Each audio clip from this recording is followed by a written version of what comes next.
Hi guys, welcome to Algebra 1/2, Lesson 53. Today's lesson is about scientific notation. So when we have a number with decimals, and let's say I have 0.0534 times 1,000.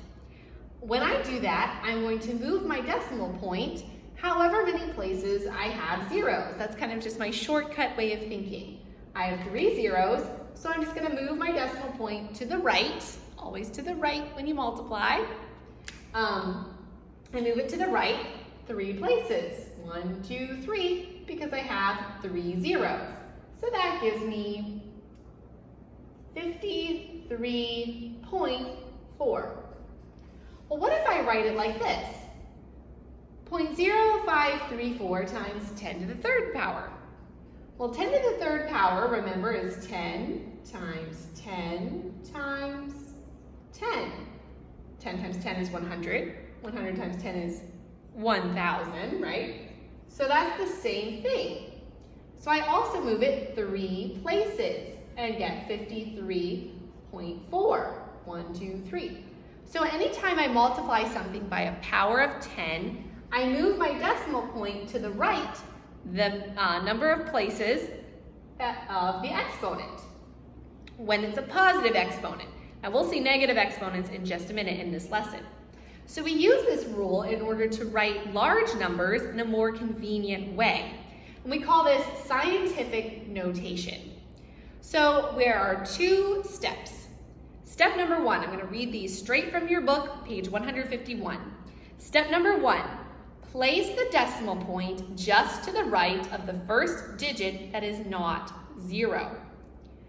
Multiply this number by 10 to the b to tell where the decimal point really is. B is a counting number. Okay, so let's try it. 7,024,000.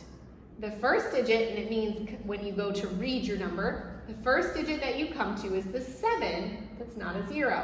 So we want our decimal point to go right there. Now, we've moved our decimal point, so we have 7.024, and we can take off those zeros. We don't need them in a decimal.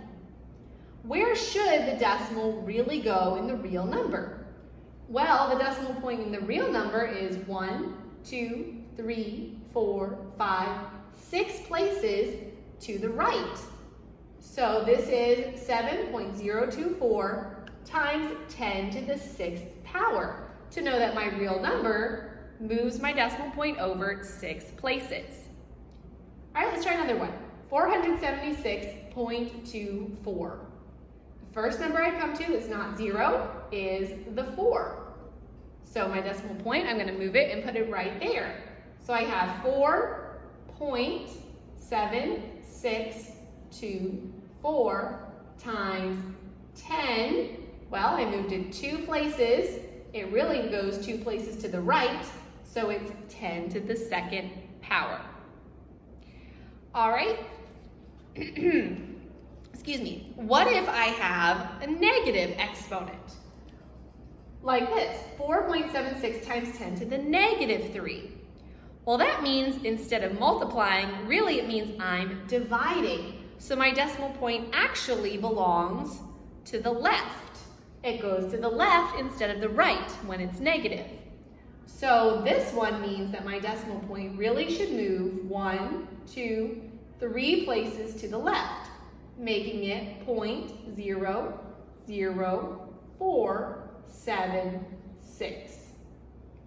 Okay? So if I have this decimal, let's practice, 0.0652. The first non-zero digit is 6. So I'm moving my decimal point there so that it is 6.25 times 10. Now I moved it 2 places. It really belongs 2 places to the left. So it has to be a negative exponent times 10 to the negative 2. Move over so you can see that. Okay? Let's try now with these numbers to write them so that they're not in exponential notation, scientific notation, excuse me. 4.6 times 10 to the negative 4. All right, since it's negative, that means my decimal point goes 4 places to the left. 1, 2, 3, 4. So I need 3 zeros. And then the 4 and the 6. All right, so now let's do 4.6 times 10 to the 4. Here it's positive, so that means that my decimal point really belongs 4 places to the right. So 1, 2, 3, 4. So really it's 46,000. Okay, pause now and do your practice. Okay, you should be back, page 153. Letter A should be 4.76 times 10 to the 5th power. Letter B, 4.76 times 10 to the negative 4 power. Letter C, 3.056 times 10 to the 5th power. Letter D is 3.056 times 10 to the negative 6th power. And finally, letter E, 406,000. 406,000. And letter F, 0.0000472. So you have 5 zeros, 472.